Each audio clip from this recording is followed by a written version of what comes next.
Oggi Giordani attacca tutti i sindaci della provincia, in particolare i leghisti, e afferma che li costringerà ad accettare l'accoglienza diffusa. Siamo allora andati dai candidati sindaci di Abano Terme a chiedere cosa ne pensano loro di ciò.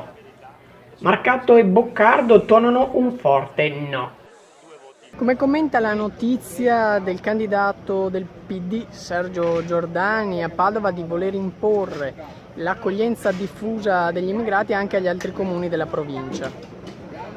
Non posso domandarmi come possa un candidato sindaco pensare anche da sindaco di imporre una scelta del genere ad altri sindaci. Ad ogni modo la mia posizione sul tema è molto ferma. Io sono contraria a grandi centri d'accoglienza nel territorio comunale di Abano Terme, così come ritengo di non aderire allo SPRAR, in quanto è una forma di accoglienza diffusa che non garantisce assolutamente al territorio comunale che non vi sia un ingresso di migranti anche da provvedimenti prefettizi, che si andrebbe a sommare alle presenze che derivano dall'accoglienza diffusa appunto dallo SPRAR.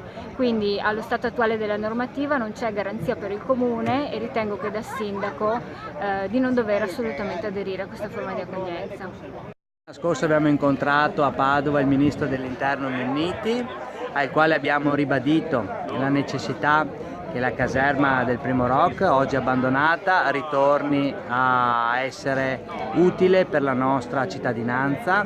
Abbiamo presentato un'idea progetto che prevede di utilizzare proprio questo spazio in maniera proficua sia per le forze dell'ordine, sia per i cittadini, sia anche per gli sportivi, perché abbiamo un'idea di fare all'interno anche un complesso misto di servizio alla cittadinanza e servizio anche alle persone anziane, luoghi di ritrovo anche per i giovani, perché poi 66.000 metri quadri sono tanti, è una caserma molto grande ed è necessario progettarla con la massima serietà, magari anche avvalendoci della collaborazione con l'Università di Padova.